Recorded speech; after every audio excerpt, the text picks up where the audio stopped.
राधा स्वामी जी। बाणी बाणी अज्ञात अनामी सतनाम सतपुरुष की। क्या कभी रात के किसी अजीब शांत क्षण में जब पूरा संसार सो जाता है, क्या आप लोगों ने कभी अपने भीतर किसी अनजानी पुकार को सुना है? कभी भी किसी ने भी एक ऐसी पुकार जो मंदिर की घंटियों से नहीं आती, मस्जिद की अजान से नहीं आती, किसी धर्म ग्रंथ के शब्दों से भी नहीं आती, फिर भी तुम्हारे भीतर से आती है और तुम्हें भीतर तक हिला देती है? कौन पुकार रहा है और किसे पुकार रहा है? तुमने कभी सोचा कि अगर परमात्मा सच में किसी खास एक जगह में होता, किसी सत्संग सेंटर, किसी डेरे या किसी मस्जिद, मंदिर, किसी में भी होता, तो सब लोग संत हो गए होते। किसी मंदिर में होता तो मंदिरों में जाने वाले सब लोग महात्मा बुद्ध हो गए होते, उसकी तरह हो गए होते। मस्जिद में होता अगर परमात्मा, तो नमाज पढ़ने वाला हर आदमी प्रेम से भर गया होता। अगर शास्त्रों में होता तो पंडित मौलवी सबसे अधिक शांत, सबसे अधिक निर्दोष होते। ये सत्संग करता पाठी, ये सबसे अधिक शांत, सबसे अधिक निर्दोष होते। दिखावा ना करते ये लोग शांत होने का। लेकिन ऐसा नहीं है। तो फिर परमात्मा है कहाँ? और सबसे बड़ा प्रश्न, अगर परमात्मा हर जगह है तो तुम उसे देख क्यों नहीं पा रहे? कहीं ऐसा तो नहीं कि तुम्हारी आंखों पर संसार नहीं, तुम्हारी आकांक्षाएं पर्दा बनी हुई हैं? ध्यान से समझना मेरी बात को। संसार कभी बांधता नहीं। तो सोचोगे क्या बांधता है भाई? क्या बांधे रखा है? अब तक आत्मज्ञान क्यों नहीं हुआ? परमात्मा ज्ञान क्यों नहीं हुआ? संसार कभी बांधता नहीं। बांधती है संसार से कुछ पाने की भूख। घर समस्या नहीं है, धन समस्या नहीं है, पत्नी, बच्चे, पति, कामकाज, व्यापार, इनमें कोई दोष नहीं है। तो दोष है कहाँ? दोष उस भीतर छिपे हुए भिखारी में है, जो हर क्षण मांग रहा है, मुझे सम्मान मिले, मुझे पूजा मिले, लोग मुझे बड़ा खास समझें, विशेष समझें, मुझे कोई हार ना मिले, मेरा अहंकार बचा रहे। यही तो चाहते हैं सब लोग। मैं खास हो जाऊं, मुझे कोई खास समझे। ये खास हो जाना ही तो सबसे बड़ी बाधा है कि हम सबसे ज्यादा करीबी हैं जी, हम ही निकट रहते हैं जी। यही तो है।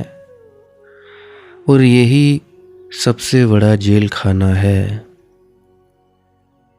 नारद जी की मुझे बात याद आती है। उन्होंने लिखा कि जब तक भक्ति में सिद्धि न मिले तब तक लोक व्यवहार का त्याग मत करो। कितनी अद्भुत बात है। धर्म के नाम पर भागने की जरूरत नहीं है। गुरुओं के पीछे पीछे दौड़ने की जरूरत नहीं है।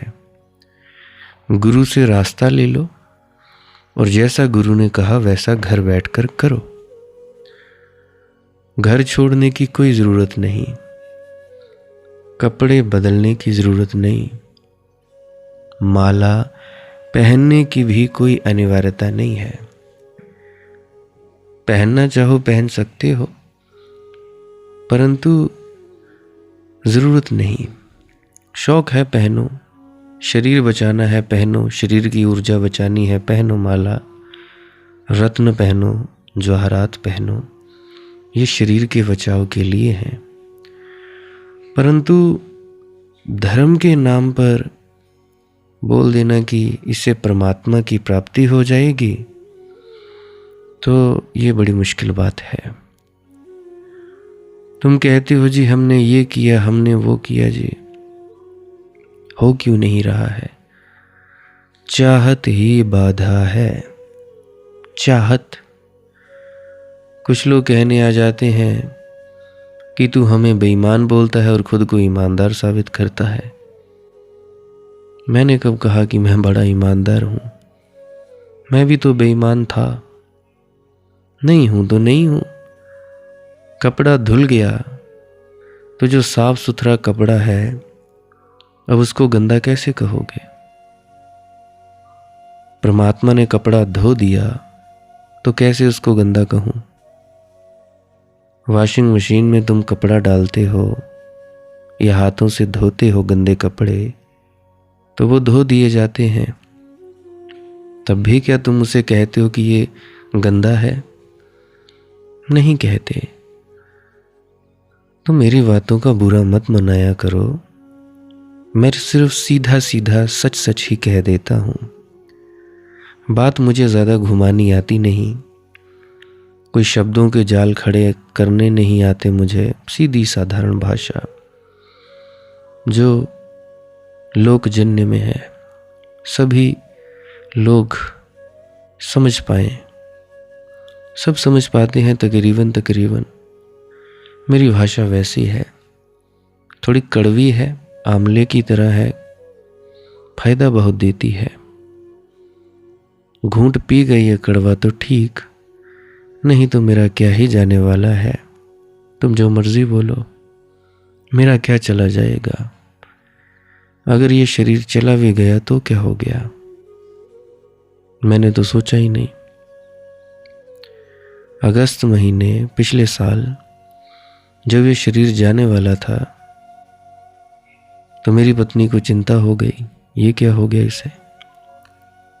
मैं ठीक ठाक, मैंने कुछ नहीं किया, कोई प्रतिक्रिया नहीं की कि मुझे ये हो रहा है, हाय हाय नहीं की। आज भी जब कभी भी दर्द हो जाती है मुझे तो मैं उठ के बैठ जाता हूँ, चौकड़ी मारकर दीवार से पीठ लगा लेता हूँ और आंख बंद करके गहरे में चला जाता हूँ। दर्द होता रहे, मुझे क्या दर्द से लेना देना। तो शरीर है, शरीर वो छीन लेगा तो मैं क्या कर दूंगा? मेरी कहाँ जोर चलती है? तो भैया चोर को ही चोरी का डर रहता है, चोर को ही चोरी का डर रहता है। जो ठीक है उसे डर क्यों? पाला तो चोर को ही पड़ता है। मान लो मनदीप ने 10 रुपए नहीं चुराए, कोई कहे मनदीप तू चोर है, कहता तो कहता रहे। एक बार बोलूंगा नहीं भाई मैं नहीं हूं, मैंने नहीं चुराए, वो बार बार बोलता रहे, मैं कुछ कहूंगा ही नहीं क्योंकि मैंने कुछ किया ही नहीं, मैंने चुराया ही नहीं। ठीक। अब दूसरा केस, मैंने 10 रुपए चुरा लिए, कोई कहे तू चोर है, कोई कहे तू चोर है, 100 व्यक्तियों में, और मैं कहूँ ना ना मैंने तो कोई चोरी की नहीं, और मैं बार बार कहता चलूँ, नाराज़ भी हो जाऊँ, गुस्सा भी करूँ कि नहीं नहीं नहीं मैंने तो कोई चोरी नहीं की, तो चोर को ही पाला पड़ता है। जो बेईमान होता है वही प्रतिक्रिया दिखाता है। अगर कोई बेईमान है नहीं तो वो प्रतिक्रिया क्यों दिखाएगा? उदाहरण के लिए आप लोगों ने कुर्ता पायजामा पहना हुआ है, ठीक। अब कुर्ता पायजामा मैं कह दूं जी फटा हुआ है, आप लोग एक बार चेक करोगे कि अरे देखते हैं फटा हुआ है कि नहीं फटा हुआ है, ठीक ठाक है, बढ़िया है, तो जानोगे कि हाँ ये तो नहीं फटा है। तो मैं लाख बोलता चलूं कि ये फटा हुआ है, अब मानोगे? गुस्सा करोगे? बुरी लगेगी बात? नहीं लगेगी। परंतु अगर फटा हुआ है, कुर्ता पायजामा फटा हुआ है, और मैं कह दूं जी फटा हुआ है जी, तो ठीक करने की बजाय तुम बोलो कि अपने कपड़े को तो तू सही बताता है और हमारे कपड़े को तू फटा हुआ बताता है, ये क्या बात हुई? तो ऐसे नहीं चलता। फिर भी आप लोगों के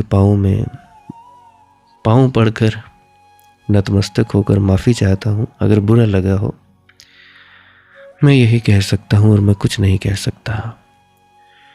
मेरा फ़र्ज़ है कमी दिखाना, कमी बताना, ठीक करना ना करना आप लोगों की मौज, उसमें कोई आप लोगों को जोर ज़बरदस्ती है नहीं। तो मैं कहता हूँ कि भाई फल की आकांक्षा छोड़ दो, फल की आकांक्षा ही छोड़ दो। तुम कर्म कर रहे हो, कर्म करके फल की आकांक्षा क्यों करनी? तुम्हें पता है तुमने मिर्ची खाई है तो मिर्ची लगेगी ना, फिक्र छोड़ो। धर्मों के नाम पर भागने की कोई जरूरत नहीं है। धीरे धीरे बस इतना होने दो कि तुम्हारा हाथ संसार में रहे लेकिन हृदय परमात्मा में डूब जाए। तुम बाजार में चलो लेकिन भीतर कोई खरीदार ना बचे। तुम घर में रहो लेकिन भीतर कोई मालिक ना बचे। तुम पूजा करो लेकिन पूजा करने वाला मैं ना बचे। और यहीं से रहस्य शुरू होता है, क्योंकि जिस दिन भीतर का मैं गिरने लगता है उस दिन तुम्हारी सारी पहचानें टूटने लगती हैं। तुम हिंदू नहीं रह जाते, तुम मुसलमान नहीं रह जाते, ईसाई नहीं रह जाते, तुम कबीरपंथी नहीं रह जाते, राधा स्वामी नहीं रह जाते, निरंकारी नहीं रह जाते, या कुछ और ध्यान रखना, ये कोई विद्रोह नहीं है। सच्चा भक्त मंदिर नहीं तोड़ता, मस्जिद नहीं जलाता, शास्त्रों का अपमान नहीं करता, एक दूसरे व्यक्ति पर मारामारी नहीं करता, मेरा गुरु बड़ा तेरा छोटा, तेरा गुरु बड़ा मेरा छोटा, इस लड़ाई में पड़ता ही नहीं। वो कोई विद्रोह तो होता नहीं। सच्चे भक्त को तो अचानक दिखाई पड़ जाता है कि परमात्मा इतना विराट है कि किसी एक मंदिर, मस्जिद, गुरुद्वारा, डेरा या किसी सेंटर में कैद नहीं हो सकता। सर्वज्ञ है। क्या होता है?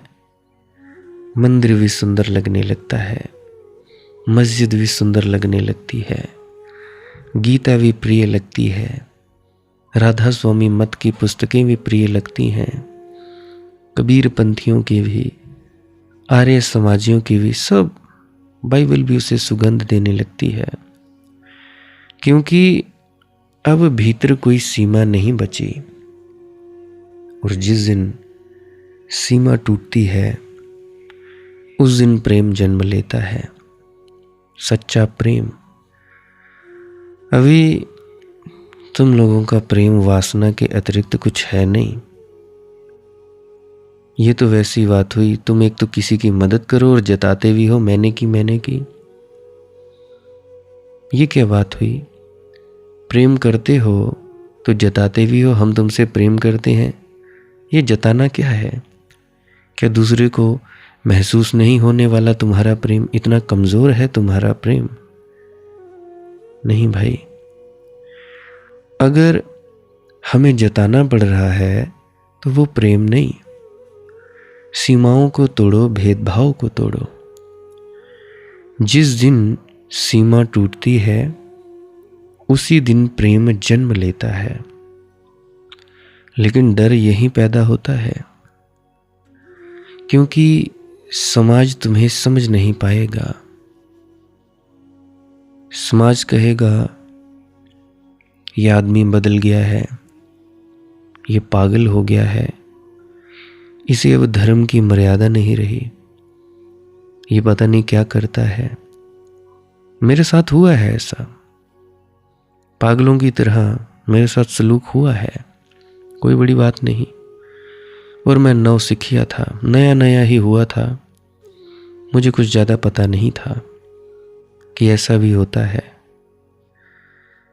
कोई धर्म की मर्यादा रहती नहीं, क्योंकि मुझे याद है मैं अपने घर में, क्योंकि मेरे घर के सभी राधा स्वामी मत से जुड़े हैं, एक दिन मैं बाइबल ले आया तो मेरे पिताजी नाराज हो गए, तो अब ईसाई हो गया।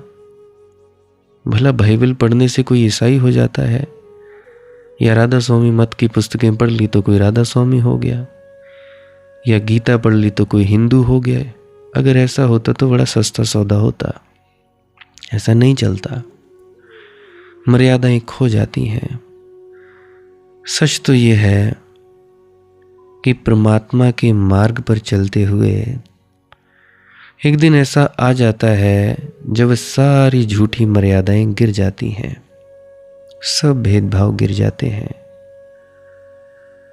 तुम्हें पहली बार पता चलता है कि अब तक तुम सही धर्म में नहीं थे, सिर्फ धर्म के अभिनय में थे। अभी तक तुम सच्चे सत्संगी हुए नहीं थे, तुम बस पाखंडवादी थे। मुझे मालूम है, अपने बारे में मालूम है, मैं था पाखंडी। अब तो किया ही नहीं जाता, करूं क्या? कई बार ऊट पटांग हरकतें करने की कोशिश करता हूं पर होती नहीं, ताकि लोग भागें इधर से, बहुत भीड़ है, भीड़ चाहिए ही नहीं। तो मैं कहता हूं कि भैया हम नाटक करते हैं, हम लोग प्रार्थनाएं नहीं करते, सौदे करते हैं, प्रेम नहीं करते, हम डरे हुए होते हैं। तुम मंदिर इसलिए जाते थे, तुम सत्संग सेंटर इसलिए जाते थे ताकि नरक से बच सको, सचखंड मिल जाए, तुम्हें जन्म मरण से मुक्ति मिल जाए, नौकरी पेशा बचा रहे। तुम पूजा इसलिए करते ताकि लोग सम्मान दे, तुम ध्यान में इसलिए बैठते ताकि लोग तुम्हें ध्यानी ज्ञानी कहें, दिखावा करते। तो ये सब सुनकर भीतर कहीं चोट तो नहीं लग रही है? माफी चाहता हूं, लगनी चाहिए चोट, क्योंकि जब तक चोट नहीं लगती झूठ टूटता नहीं। और झूठ बड़ा चालाक है, वह धर्म के वस्त्र पहन लेता है। वह कहता है जी स्त्रियों से दूर रहो, नास्तिकों की बात मत सुनो, पैसे की चर्चा मत करो। अगर तुम्हारी आस्तिकता इतनी कमजोर है कि नास्तिक की बात सुनकर कांप जाए तो वह आस्तिकता नहीं है, डर है। जिसने हीरे को पहचान लिया वह क्या कंकड़ पत्थरों से डरता है? जिसने परमात्मा का स्वाद चख लिया, क्या वह धन की चर्चा से विचलित होगा? नहीं, सच्चा भक्त भागता नहीं, क्योंकि उसे पता है जिससे मैं भाग रहा हूं वह भी उसी परमात्मा की ऊर्जा है। यहां तक कि नास्तिक भी उसी का खेल है। कितना रहस्यमय है ये सब। कितना बात याद आती है रामकृष्ण की। रामकृष्ण के पास जब केशव चंद्र जी आए ईश्वर का खंडन करने, तो रामकृष्ण रोने लगे, हंसने लगे, उन्हें गले लगाने लगे। केशव चंद्र चौंक गए। उन्होंने कहा, मैं ईश्वर को झुठला रहा हूं और आप खुश हो रहे हो? रामकृष्ण बोले, तुम्हारी बुद्धि देखकर ही तो मुझे परमात्मा पर और भरोसा हो रहा है। इतनी प्रतिभा, इतनी चेतना, अगर परमात्मा नहीं है तो ये सब आया कहां से? यह है सच्ची आस्तिकता। वह डरती नहीं, वह लड़ती नहीं, शांत रहती है। और वो सबसे गहरी बात, अगर तुम्हारे भीतर अभी भी क्रोध है, अहंकार है, वासना है, तो क्या करोगे? लड़ोगे? दबाओगे? नहीं। भक्त कहता है, प्रभु यह भी तेरा है। कितनी अद्भुत क्रांति है यह। क्रोध आया, उसके चरणों में रख दो। अहंकार आया, उसे भी कह दो यह भी तेरा। क्योंकि जिस क्षण तुम सच में समर्पण करते हो उसी क्षण मैं पिघलने लगता है, और बिना मैं के क्रोध कैसे टिकेगा? बिना मैं के अहंकार कहाँ रहेगा? लेकिन हम बड़े चालाक हैं। हम कहते हैं मैंने सब छोड़ दिया। ध्यान रखना, मैंने शब्द बच गया तो कुछ भी नहीं छोड़ा। समर्पण करने को कहते हैं जी, समर्पण करना है, कैसे करें? समर्पण का अर्थ है अब मेरी कोई इच्छा नहीं, तेरी मर्जी ही मेरी मर्जी है। परंतु नहीं, जब मैं किसी को कुछ समझाने लगता हूं, कहते हैं बात तो आपकी ठीक है, लेकिन मैं तो ये हूं, मैं माँ हूं, मैं फलानी हूं, मैं ढिकानी हूं। तो अगर तुमने करनी ही अपनी है तो क्यों अपना वक्त बर्बाद कर रही हो मेरे साथ? क्यों? काहे को? अगर करनी ही अपने मन की है तो प्रश्न पूछने से मतलब ही क्या? क्या तात्पर्य कि मुझसे तुम आके उत्तर लो, प्रश्न पूछो और मैं तुम्हें समाधान दूं कि ये करो। अगर करना ही नहीं है तो फिर फायदा क्या? कुछ तो मुझे बताओ, क्या फायदा उस चीज का? अगर अमल में ही नहीं लाना है तो क्या करोगे मेरी बातों का? क्या करोगे मेरे से बात करके? कोई फायदा नहीं। तुम अपना ही वक्त बर्बाद कर रहे हो। मेरा क्या है? कोई वक्त मेरा बर्बाद नहीं होता, परंतु वक्त बहुत कम है। जितना फायदा ले सकते हो इस शरीर से ले लो, फिर वो की तुम्हारी मर्जी है। तो मैं कहता हूं कि समर्पण का अर्थ है अब मेरी कोई इच्छा नहीं प्रभु, तेरी मर्जी ही मेरी मर्जी है। और यहीं से भक्ति जन्म लेती है। भक्ति कोई धर्म नहीं, जो तेरी मर्जी वो मेरी मर्जी। मुझे बात याद आती है, मेरे एक मित्र हैं, उनको कुछ पैसा मिला, उन्होंने घर बना लिया। वो उनको कमाने की ज़रूरत तो है नहीं ज़्यादा, क्योंकि कोई ज़्यादा खर्च नहीं। मुझसे कहने लगे भाई ये बात है। मैंने कहा भाई काम करो। तो मैसेज आया उनका कि भाई मैंने काम करना शुरू कर दिया है आपके कहने पर। तो वो कहने लगा, फिर किसी दिन फ़ोन आया कि मैं बीमार पड़ गया, या शायद बीमार पड़ गया या शायद कहने लगे कि धूप ज़्यादा थी तो मैं नहीं गया। तब भी मैंने कुछ नहीं कहा। मैंने कहा चलो ठीक है, कम से कम उस व्यक्ति ने मानी तो। अगर वो मुझ जैसे 5 तत्व के पुतले की बात मान सकता है एक आम व्यक्ति की, तो परमात्मा की बात मानने में उसको कोई गुरेज नहीं होगा। अगर मुझ जैसे तुच्छ प्राणी के प्रति उसका समर्पण है व्यक्ति का, तो उसका परमात्मा के प्रति भी हो जाएगा। क्योंकि छोटे से तो बड़ा होता है। पहले हम ABC सीखते हैं, फिर धीरे धीरे अक्षर जोड़ना, फिर उसके बाद अंग्रेजी बोलना सीख जाते हैं। पहले धीरे धीरे हम कंकड़ तोड़ना सीखते हैं, धीरे धीरे बड़े बड़े बड़े बड़े पत्थर, और एक दिन पहाड़ तोड़ने लगते हैं। अब ये जो व्यक्ति है जिसको मैंने कहा कि भाई ऐसा करो, उसने कर दिया। अब उसको भी लगा कि हाँ भाई इसमें मेरा ही फायदा है, किया।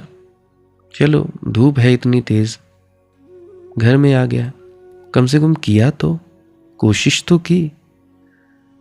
अब वो अगर मेरी बात मान सकता है तो परमात्मा का जब आदेश आएगा तो वो करेगा। कोई बड़ी बात नहीं है। मैंने कौन सा उससे कुछ लेना है, ना कुछ लेना ना कुछ देना। मन लागो मेरा यार फकीरी में। समर्पण का अर्थ है अब कोई मेरी इच्छा नहीं, तेरी मर्जी ही मेरी मर्जी है। और यहीं से भक्ति जन्म लेती है। भक्ति कोई धर्म नहीं, भक्ति कोई संगठन नहीं। अगर सोचोगे कि राधा स्वामी मत में ही भक्ति है तो ये तुम्हारी भूल है। संगठन अलग चीज है। भक्ति, या तुम बोलो कि राधा स्वामी ही भक्ति का नाम है, ऐसा नहीं है। यह निरंकारी हो जाना भक्ति का नाम है, नहीं। भक्ति कोई पहचान नहीं है कि तुम किसी खास एक व्यक्ति हो, खास तुम सेक्रेटरी हो, सेवादार हो, या जो भी। नहीं, ऐसा नहीं। भक्ति वह स्थिति है जहां बूंद फिर से सागर में गिर जाती है, और तब ना तो मंदिर बचता, ना मस्जिद बचता, ना गुरुद्वारा बचता, ना कोई डेरा बचता, ना सत्संग सेंटर बचता, ना हिंदू बचता, ना मुसलमान, ना राधा स्वामी, ना निरंकारी, ना कबीरपंथी या कुछ और। कुछ नहीं बचता। सिर्फ एक मौन बचता है, एक सुगंध, एक उपस्थिति। किसी ने मुझे कुछ दिन पहले कॉल किया, कहने लगा तुम राधा स्वामी हो। मैंने कहा तुझे किसने कहा मैं राधा स्वामी हूं? तो आगे से जवाब आया कि तू अपने सत्संगों में शुरुआत में राधा स्वामी कहता है। तो मैंने कहा भाई ऐसे तो कई नेताओं की फोटो है, उद्घाटन के समय की उनका पत्थरों पर नाम है, तो क्या वो उन्होंने बनाया? ये क्या बात हुई? तो क्या वो पुल उनका हो गया जिसका उसने उद्घाटन कर दिया? वो कहने लगा नहीं नहीं, मैं ऐसे पूछ रहा था। तो मैंने कहा भाई तुम बताओ, तुम किसी के अनुयायी हो, क्या हो? कहने लगा जी मैं माता का भक्त हूँ। मैंने बोला ठीक है, अब तुम अपना प्रश्न बोलो, अपनी या कोई समाधान है या मुझे कुछ सुझाव देना तो दे दो भाई। अगर हुआ मेरे बस में तो कर दूंगा, प्रश्न है तो समाधान करने की सोचते हैं। फिर आगे उसने आगे बात छेड़ी। फिर जब अंत समय आया कॉल काटने का तो कहने लगा भाई आपकी बातों से लगता नहीं कि तुम राधा स्वामी हो। तो मैंने कहा भाई ठीक समझा तुमने, बिल्कुल ठीक समझा, परंतु मैंने पूछा कि भाई क्यों? आगे बोलने से पहले मैंने पूछा क्यों भाई? कहने लगा तुमने तो जो मैंने पूछा उसी भाषा में उत्तर दिया। मैंने कहा भाई ऐसी बातें बहुत से लोग करते हैं, कोई कृष्ण का भक्त है, कोई श्री राम का, कोई किसी का। मैं उनकी भाषा में ही बात करता हूँ, क्योंकि उनको मेरी बात समझ में नहीं आएगी अगर मैं और भाषा की बात करूँगा। अंग्रेज़ी वाले को अंग्रेज़ी, हिंदी वाले को हिंदी। तो राधा स्वामियों को राधा स्वामी भाषा में समझाना पड़ता है। लिपि बन गई ये भी एक, निरंकारियों को निरंकारी भाषा में, किसी और को किसी और की भाषा में, तो समझाना पड़ता है उन्हीं की भाषा में। तो जब बूंद सागर में गिर जाती है तब वो कुछ नहीं बचता, सिर्फ एक मौन बचता है, चुप्पी, एक सुगंध, एक उपस्थिति बचती है। और उसी उपस्थिति में पहली बार मनुष्य सच में मनुष्य बनता है। तो आज इसी क्षण अपने भीतर देखो, क्या तुम सच में परमात्मा को खोज रहे हो या सिर्फ संसार से थोड़ा सुरक्षित होना चाहते हो? क्या तुम्हारी पूजा प्रेम है, तुम्हारा ध्यान प्रेम है, तुम्हारा भजन सिमरन करना प्रेम है या सौदा? क्या तुम्हारी प्रार्थना, ध्यान साधना समर्पण है कि डर है? और अगर अभी इसी क्षण परमात्मा तुम्हारे सामने खड़ा होकर कह दे, सब छोड़ो नहीं, बस अपना मैं मुझे दे दो, तो क्या तुम दे पाओगे? सोच लो। दे पाओगे तो ठीक, नहीं दे पाओगे तो तुम्हारी मौज। तो यहीं से यात्रा शुरू होती है, यहीं से असली भक्ति जन्म लेती है और यहीं से बूंद धीरे धीरे महासागर बनने की ओर अग्रसर होती है। और तब धीरे धीरे तुम्हें एक बहुत विचित्र अनुभव होने लगता है। जिस संसार को तुमने अब तक सत्य समझा था वह स्वप्न जैसा लगने लगता है। सुबह उठते हो, लोग वही हैं, घर वही है, काम वही है, लेकिन भीतर कुछ बदल गया है, जैसे कोई पर्दा हट गया हो। तुम्हें पहली बार दिखाई पड़ता है कि लोग जी नहीं रहे, बस भाग रहे हैं। कोई धन के पीछे भाग रहा है, कोई प्रतिष्ठा के पीछे, कोई धर्म के पीछे, कोई मोक्ष के पीछे, कोई नेताओं को बाप बना रहा है, कोई सचखंड के पीछे भाग रहा है, लेकिन सब भाग रहे हैं। और जो भाग रहा है वह कभी पहुंच नहीं सकता। बिल्कुल, जो भाग रहा है वह कभी नहीं पहुंच सकता, कभी नहीं, क्योंकि परमात्मा कोई मंजिल नहीं है, वह तुम्हारे भीतर प्रतीक्षा कर रही एक उपस्थिति है। तुम दौड़ना बंद कर दो और वह प्रकट हो जाती है। लेकिन मन बड़ा चतुर है, वह कहता है अगर मैं रुक गया तो मेरा क्या होगा? अगर मैंने इसे नहीं कहा कि भैया चलो वहाँ पे गुरु महाराज दर्शन देने आ रहे हैं, तू चल, अगर ये ना चला तो मेरा क्या होगा? अगर इसने कहा कि चलो ठीक है, एक आध बार देख लिया गुरु को, अपने को 2 बार देख लिया, साल में 12 बार देख आते हैं, कोई बात नहीं, तो मन सोचता है कि मैं रुक गया तो मेरा क्या होगा? और मैंने संसार से अपेक्षा छोड़ दी तो मैं खाली नहीं हो जाऊंगा। अगर मैंने सम्मान की भूख छोड़ दी तो लोग मुझे भूल नहीं जाएंगे। और यही डर तुम्हें बांधे हुए है। तुमने कभी देखा, एक आदमी पैसा छोड़ सकता है लेकिन वाहवाही नहीं छोड़ सकता, प्रशंसा नहीं छोड़ सकता। एक सन्यासी घर छोड़ सकता है लेकिन ये नहीं छोड़ पाता कि लोग उसे महात्मा कहें।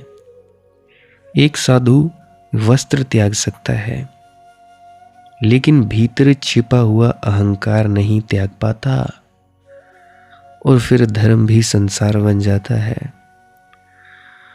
तो नारद मुनि जी, उन्होंने कहा कि भैया संसार छोड़ना जरूरी नहीं, संसार से कुछ पाने की भूख छोड़ना जरूरी है।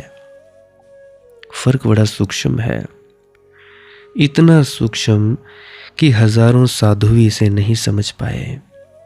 भाग गए जंगलों में लेकिन अपने मैं को साथ ले गए। कुछ लोगों ने अपने घर बार बेच दिए, डेरों में चले गए, लेकिन अपने मैं को साथ ले गए। वहाँ भी वही राजनीति खड़ी कर दी। इतना गंदा माहौल कर दिया, जहाँ प्रेम होना चाहिए था वहाँ राजनीति है। सत्संग सेंटरों का भी यही हाल हो गया। तो हाथ जोड़कर विनती है, ऐसा मत कीजिए। तो बहुत से साधु गुफाओं में बैठे, लेकिन भीतर सम्मान की आकांक्षा चलती रही। और जहां आकांक्षा है वहां परमात्मा नहीं उतरता। परमात्मा केवल शून्य में उतरता है। यार, तुम लोगों ने कभी बांसुरी देखी? अगर बांसुरी भीतर से भरी हो तो कृष्ण के होंठ उसे छू नहीं सकते। वह इसलिए संगीत बनती है क्योंकि भीतर से खाली है। और तुम इतने भरे हुए हो कि परमात्मा का संगीत तुम में प्रवेश ही नहीं कर पा रहा। भरे हुए हो विचारों से, स्मृतियों से, घावों से, अपमानों से, भविष्य की इच्छाओं से, और सबसे ज्यादा अपने मैं से। इसलिए ध्यान रखना, भक्ति कोई क्रिया नहीं है। भक्ति खाली होने की कला है। धीरे धीरे जैसे पतझड़ में वृक्ष अपने पत्तों को गिरने देता है, वैसे ही भक्त अपने अहंकार को गिरने देता है। बिना संघर्ष, बिना हिंसा, बिना दमन के। क्योंकि दमन यानी दबाने में खतरा है। जिस चीज को तुम दबाते हो वह और गहरी हो जाती है। वासनाओं को दबाओ, वह सपनों में लौट आएगी। अब देखो, कितनी वासना को दबाते हो, फिर कहते हो जी हमें गंदे गंदे सपने आते हैं। ये दबी वासना का ही परिणाम है। ये मत सोचो कि किसी ने भूत प्रेत छोड़ दिया, देवी देवता लगा दिया, या कोई तंत्र का प्रयोग हो गया ना। तुम्हारी ही वासनाएं दबी हैं तो वह सपने में लौट आई हैं।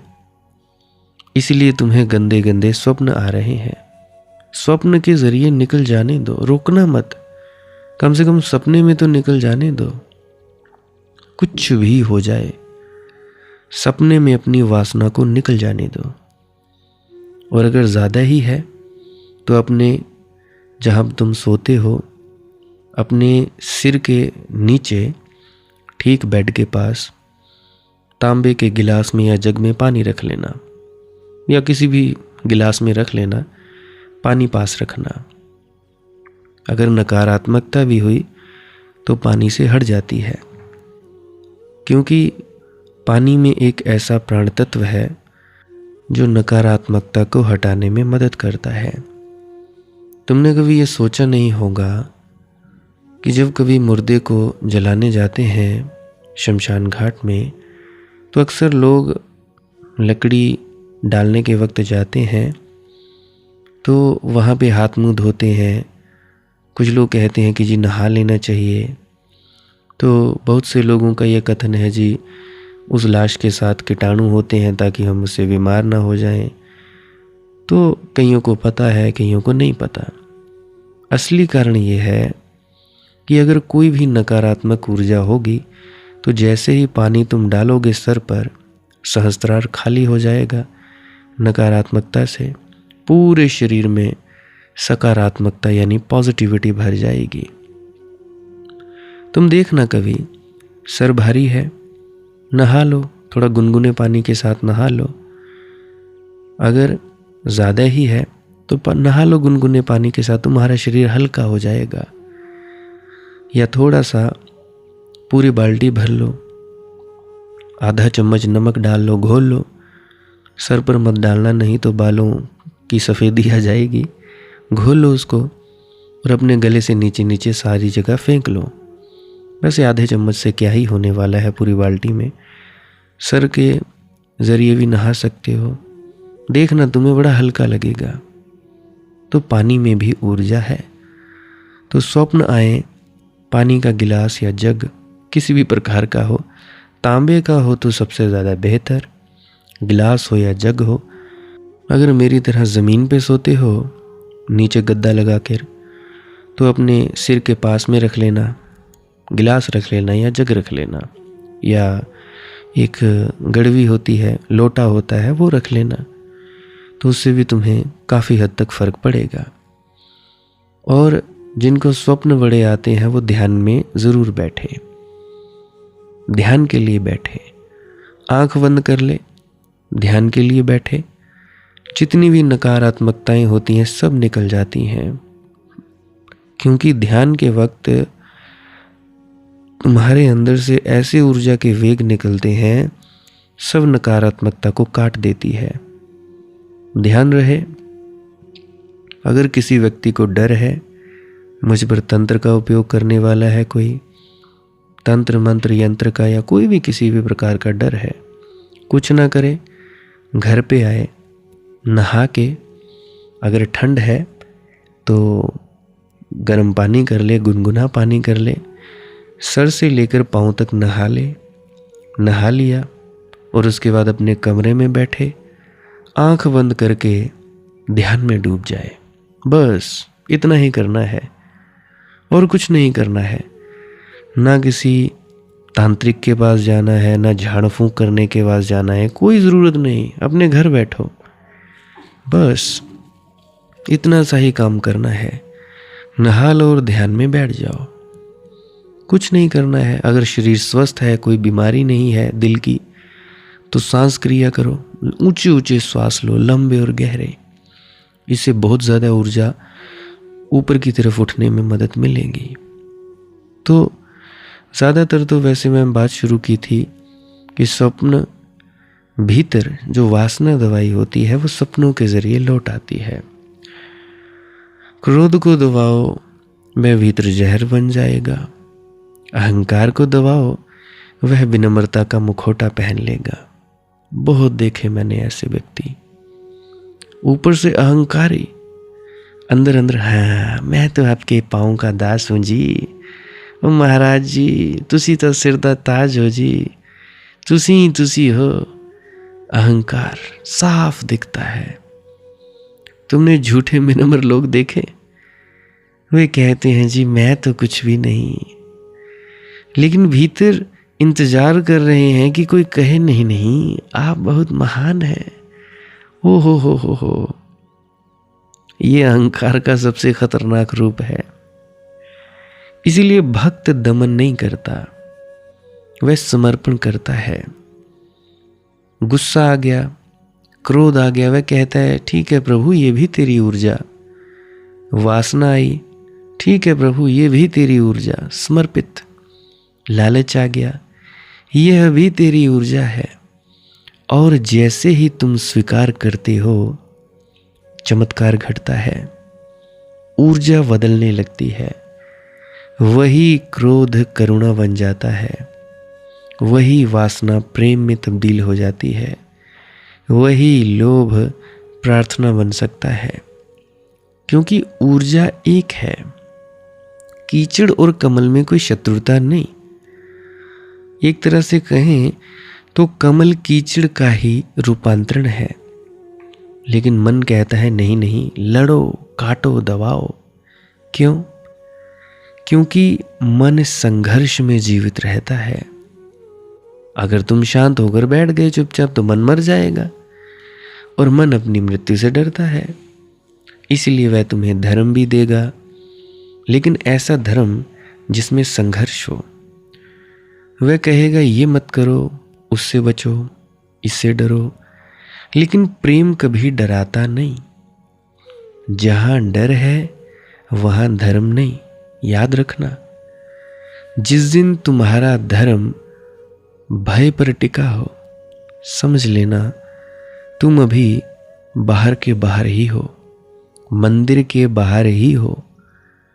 मंदिर के भीतर प्रवेश तब होता है जब प्रेम भय से बड़ा हो जाए, और तब एक अद्भुत घटना घटती है। तुम्हें हर जगह वही दिखाई देने लगता है, पेड़ों में, हवाओं में। पक्षियों की आवाज़ में, एक बच्चे की हंसी में, यहाँ तक कि मृत्यु में भी। तुम्हें पहली बार पता चलता है मृत्यु विपरीत नहीं है जीवन की, मृत्यु भी उसी का द्वार है।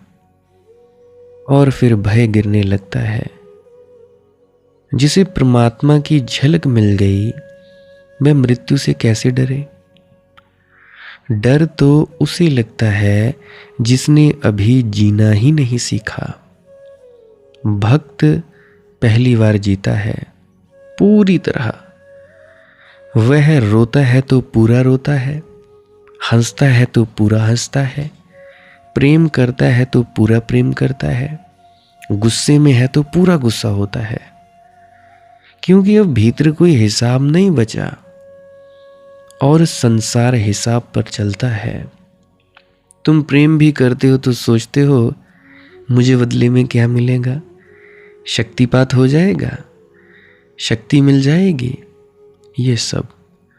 तुम पूजा भी करते हो तो सोचते हो स्वर्ग मिलेगा। तुम दान भी देते हो तो भीतर आवाज चलती रहती है लोग क्या कहेंगे। ये व्यापार है, भक्ति नहीं। भक्ति वहां शुरू होती है जहां देने वाला भी खो जाए, जहां सिर्फ बहाव रह जाए। जैसे नदी बहती है, क्या नदी कभी सोचती है मुझे समुद्र क्या देगा?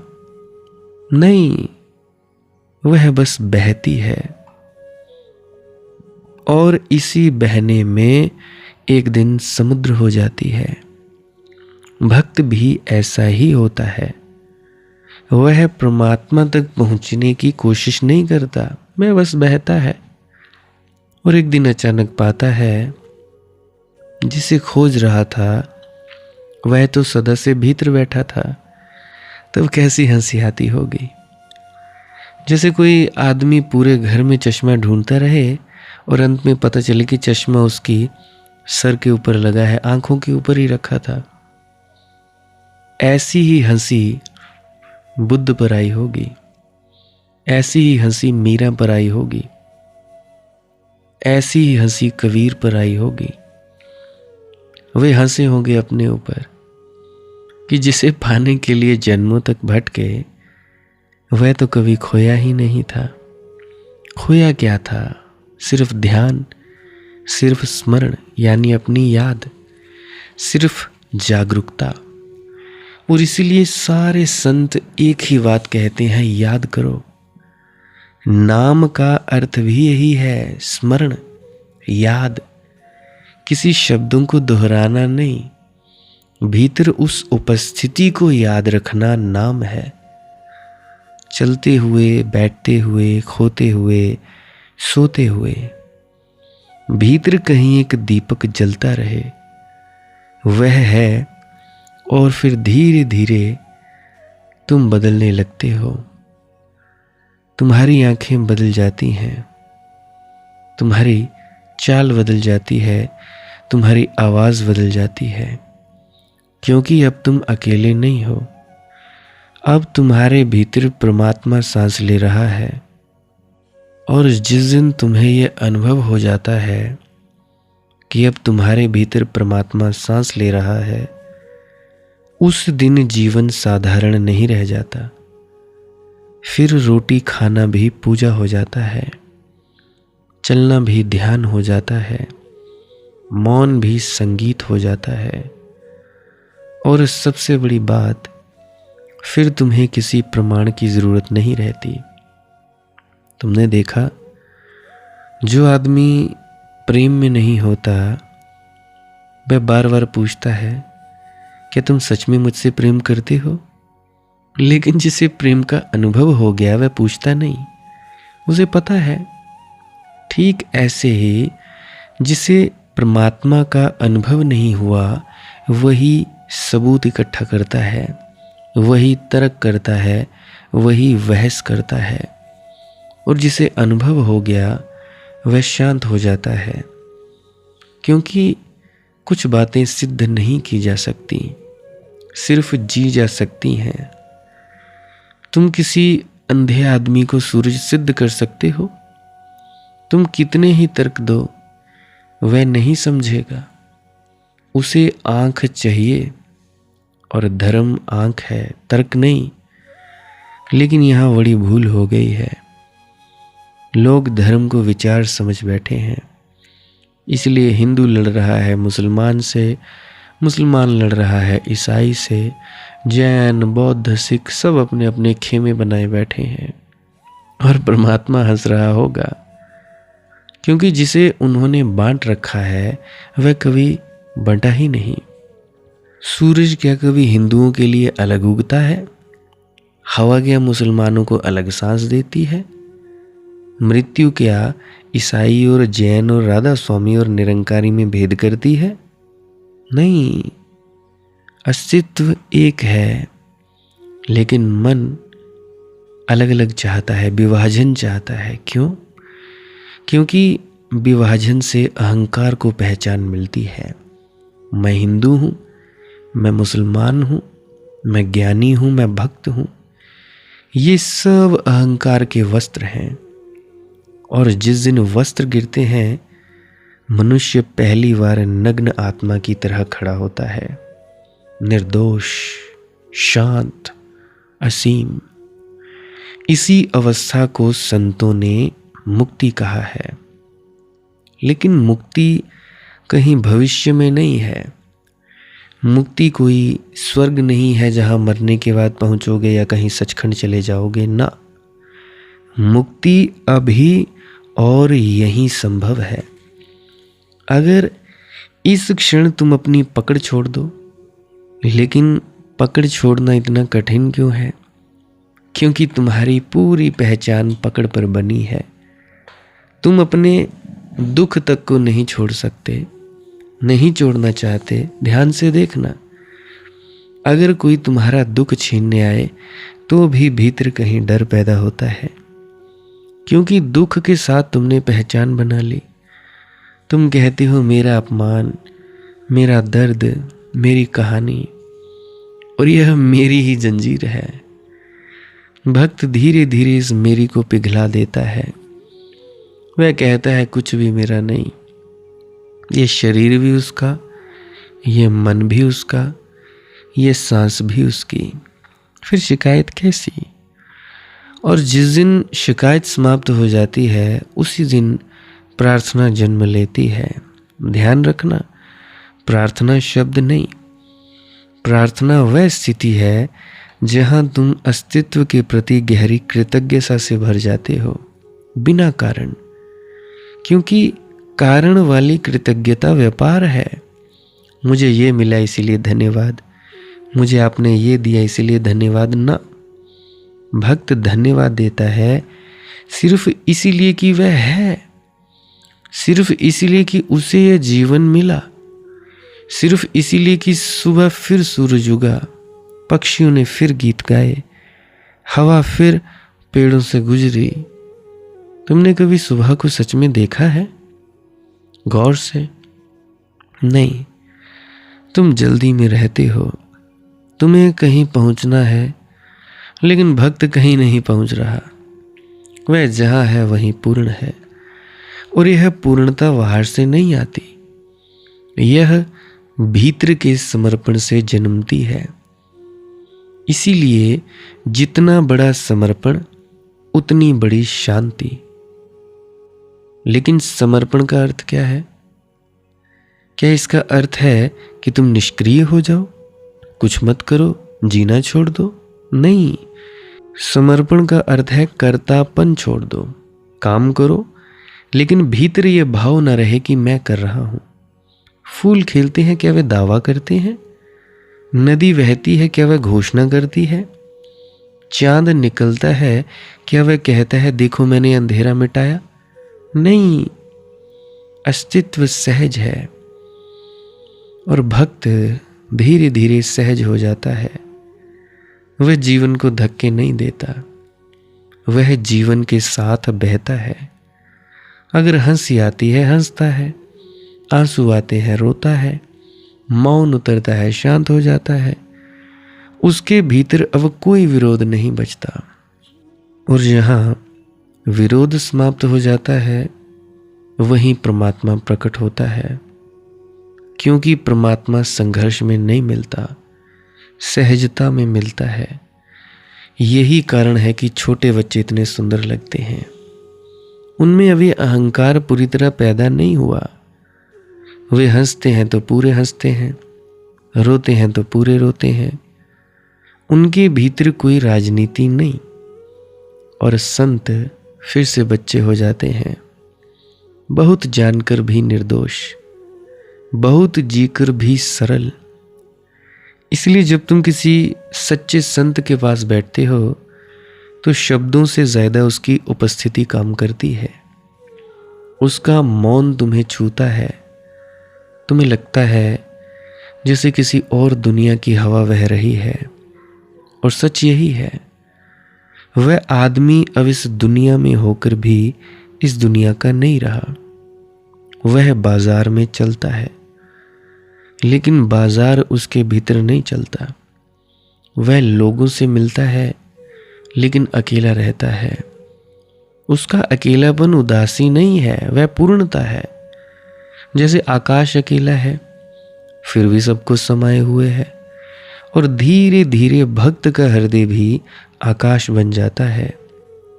फिर उसमें मित्र और शत्रु नहीं बचते। जो गाली देता है उसे भी करुणा मिलती है, जो प्रेम देता है उसे भी करुणा मिलती है। क्योंकि अब भक्त देखता है हर आदमी अपने अंधकार में भटक रहा है। कोई धन में खो गया, कोई वासना में, कोई सत्ता में, कोई धर्म में, लेकिन सब खोज उसी की रहे हैं। चाहे उन्हें पता हो या ना पता हो, हर इच्छा के पीछे परमात्मा छिपा है। हर प्रेम के पीछे उसी की प्यास है। हर बेचैनी के पीछे उसी की तलाश है। और जिस दिन ये दिखाई पड़ जाता है उस दिन करुणा जन्म लेती है। फिर तुम किसी से घृणा नहीं कर सकते, क्योंकि तुम जान पाते हो जिसे मैं पापी कह रहा हूं वह भी उसी महासागर की खोई हुई बूंद है। और बूंद कितनी भी भटक जाए एक दिन समुद्र में लौटेगी ही। प्यारी साथ संगत जी, आज के लिए बस इतना ही। आप सभी के भीतर बैठे मेरे परमात्मा को प्रणाम। आप सभी के चरणों में मेरा प्रणाम स्वीकार करें। अपने मित्रों परिजनों तक इस वीडियो को शेयर करना चाहो तो कर सकते हैं। जो भी कोई नया व्यक्ति आया है वो सब्सक्राइब कर सकता है। पुराने व्यक्ति हैं उनको बार बार उसे दबाने की ज़रूरत नहीं है। कोई नया पहली बार सुन रहा है वो दबा सकता है, ताकि जो भी नई वीडियो आए उसको सुन पाए। करना चाहो तो ठीक है, नहीं तो कोई बात नहीं। लाइक कर सकते हैं, वीडियो को हाइप कर सकते हैं, जिससे ज़्यादा से ज़्यादा लोगों तक पहुंचाने में यूट्यूब को सहायता मिले। करना हो तो ठीक है, नहीं तो कोई बात नहीं। भजन सिमरन क्या है, श्वास क्रिया योग क्या है, इसके बारे में जानना चाहते हो तो अभी मैं एक क्लिप लगाई देने वाला हूँ, उसको सुनकर भी आप ज़रूर जाइएगा। मैं आपका बहुत बहुत आभारी रहूँगा। भजन सिमरन क्या है? भजन और सिमरन दो अंग है। सिमरन है कुछ शब्दों का जाप करना जो आपको आपके सद्गुरु द्वारा बताए जाते हैं। कोई भी जाप हो सकता है, कोई भी शब्द हो सकते हैं। करना क्या है? किसी कमरे में बैठ जाइए, या रात को बैठ सकते हैं, सुबह बैठ सकते हैं, या जब भी आपको फुर्सत के लम्हे मिले बैठ सकते हैं। तो जब बैठें तो शरीर को बिना हिलाए डुलाए बैठना है। जो बैठ नहीं सकता तो वो लेट जाए, जो चौकड़ी नहीं मार सकता वो टांगे सीधी कर ले। कोशिश ये रहनी चाहिए कि ज़्यादा से ज़्यादा वक्त शरीर को बिना हिलाए डुलाए बैठा जाए। उसके बाद अपने शब्दों का जाप शुरू कर दे। आंख बंद रखें, आंखों पर ज़्यादा जोर नहीं लगाना है, कोई कष्ट नहीं देना है, नहीं तो सर में दर्द होगा और फिर आप लोगों को परेशानी हो सकती है। तो आपने क्या करना है? चुपचाप शांत होकर बैठे रहना है, शब्दों का जाप शुरू कर देना है। जितनी देर भी आप करना चाहो, आधा घंटा, पौना घंटा, 10 मिनट, 15 मिनट, या जितनी भी आपको आपके सद्गुरु द्वारा दिया गया निर्देश है, जितना निर्देश है उसका पालन कीजिए। और उसके बाद दूसरा स्टेप करना बड़ा ही ज़्यादा ज़रूरी है। वो क्या है? वो उसी अवस्था में बैठे रहें या आसन भी बदल सकते हैं। ये जो शब्दों का जाप होता है ये एकाग्रता के लिए होता है, ताकि मन की एकाग्रता आ जाए। और जब मन की एकाग्रता आ जाए फिर दूसरा कदम क्या है? धुन सुनने के लिए बैठना। चुपचाप बैठे रहें, आंख बंद है, शब्दों का जाप बंद कर देना है। और अगर कोई भी आपके गुरु महाराज है उनको आप स्मरण कर रहे थे, याद कर रहे थे, आंखों के सामने शक्ल ला रहे थे, तो उसको लाना बंद कर दीजिए। शब्द धुन सुन रही है तो सुनते रहिए, आंख बंद करके अंधेरे में ही टिके रहें। टिके रहना है और ये इच्छा नहीं करनी है कि कुछ दिखे, कहीं पहुंचा जाए, परमात्मा को पाना है, ये करना है, वो करना है। याद रखें, ना कुछ समझना है ना कुछ देखना है। ऐसे ही अज्ञानी होकर इसी अंधेरे में पड़े रहें। इसी अंधेरे में पड़े रहना है बस। उसके बाद जो होगा सो होगा। और अगर कोई अनुभव हो भी गया तो इससे ये नहीं कि अगली बार फिर से कामना करनी है कि ये वैसे ही हो। कामना ही सबसे बड़ी अड़चन है, इच्छा ही सबसे बड़ी अड़चन है, किसी चीज की तृष्णा करना ही सबसे बड़ी अड़चन है, मांग ही वासना है। अगर परमात्मा चाहिए तो कुछ नहीं मांगना है, चुपचाप बस बैठो, अपने आराम में बैठो, अपने विश्राम में बैठो। धीरे धीरे धीरे वो होगा जो होना चाहिए। अगर मैं ज़्यादा बोलूँगा तो आप लोग फिर से उसकी कल्पना कर लोगे कि जी ऐसा होता है, खंड ब्रह्मांड ऐसे होते हैं, चांद तारे दिखेंगे, फलाना ढिकाना। तो मैं ऐसा नहीं कहूँगा, मैं बस इतना कहूँगा, जो कुछ दिखता है, कुछ भी दिख जाए, वो मन है, वो माया है। जो नहीं दिखता वही आत्मा है, वही आत्मा में होना है। अब जैसा कि तुम लोग इसी अंधेरे में टिके रहोगे, तो कुछ दिनों के बाद या महीनों के बाद एक प्रकाश आएगा। वो प्रकाश पूरे शरीर में फैलता जाएगा और धीरे धीरे तुम इस प्रकाश के सहारे अपने आप में स्थित होगे। अब देखो, इस प्रकाश को देखने वाले भी तुम हो और इस शब्द धुन को सुनने वाले भी तुम हो। अब जो ये शब्द धुन को सुनता है और प्रकाश को देखता है, ये तुम हो। तो अपने आप में स्थित होना है, अपने आप को जानना ही सच्चा आत्मज्ञान है। खुद को जानना, खुद को जान लिया, मालिक को फिर जान जाओगे। तो इतनी सी प्रक्रिया है। और आगे आप श्वास क्रिया भी कर सकते हो। ये मुझे बताई गई थी विजय शर्मा जी द्वारा। वो एक उच्च कोटि के संत हैं, तो उन्होंने मुझे बताई। अब मेरा फर्ज बनता है कि आप सभी को बताऊं। वैसे तो मैं रोज रोज बताता हूं, फिर भी आज फिर से बता रहा हूं। श्वास क्रिया क्या है? नाक से सांस लेना है, मुंह से छोड़ना है। लंबा सांस लेना है नाक से और मुंह से छोड़ देना है। 15 मिनट करें, 20 मिनट करें, आधा पौना घंटा, जितनी देर भी आप कर सकते हो करें। करने के बाद करना कुछ नहीं है, चुपचाप आंख बंद करके बैठ जाना है। लेट सकते हो तो लेट सकते हैं, वो आपकी अपनी इच्छा है। नींद आ जाए तो सो जाना है, तो शरीर को कष्ट नहीं देना है। अगर सर घूमे घूमने देना है, अगर आपका शरीर कांपे तो कांपने देना है। उसकी आपने दिक्कत, परेशानी और चिंता नहीं लेनी है, ये सब होता ही है। और मरने से डर लगे तब भी नहीं डरना है, ये होता ही है। क्या कहा मैंने? 15 से 20 मिनट कर सकते हैं, उसके बाद चुपचाप बैठें और अपने भीतर अपने आप उतर जाओगे। ठीक है जी। प्रेग्नेंट लेडीज़ बिल्कुल ना करें, जिनको दिल की बीमारी है या गोलियां वगैरह खाते हैं वो भी बिल्कुल ना करें, और बाकी सब कर सकते हैं। जिनको नींद नहीं आती वो अवश्य करें, और जिनको थोड़ा डिप्रेशन रहता है वो भी अवश्य करें, और जिनके बच्चे थोड़ी पढ़ाई में कमज़ोर हैं वो भी ज़रूर करें। बाकी आपकी मौज है, करना हो करिए, नहीं तो आपकी अपनी अपनी इच्छा है। और ध्यान दें, जब सिमरन करें तो उसके बाद सीधा भजन पे बैठें, और जब ये श्वास क्रिया करें तो उसके बाद सीधा भजन के लिए बैठें। अलग अलग प्रक्रियाएं हैं। एकाग्रता के लिए है श्वास क्रिया और एकाग्रता के लिए ही है भजन सिमरन। सिमरन भी एकाग्रता के लिए और श्वास क्रिया भी एकाग्रता के लिए। ठीक है, मिक्स नहीं करना है, अलग अलग करिए। अगर श्वास क्रिया करी तो उसके बाद सीधा धुन सुनने पर बैठें। अगर सिमरन के शब्दों का जाप किया उसके बाद फिर से धुन सुनने पर बैठें। बाकी आपकी अपनी मौज है, जो आपको रुचे वो कर सकते हो। अगर धुन सुनने लगे तो धुन सुनने पर ही डायरेक्ट बैठा जाए, परंतु श्वास क्रिया मत छोड़ना, क्योंकि श्वास क्रिया करने से शारीरिक, मानसिक और आध्यात्मिक लाभ मिलता है। बाकी आप कीजिए, आपकी मौज है। राधा स्वामी जी।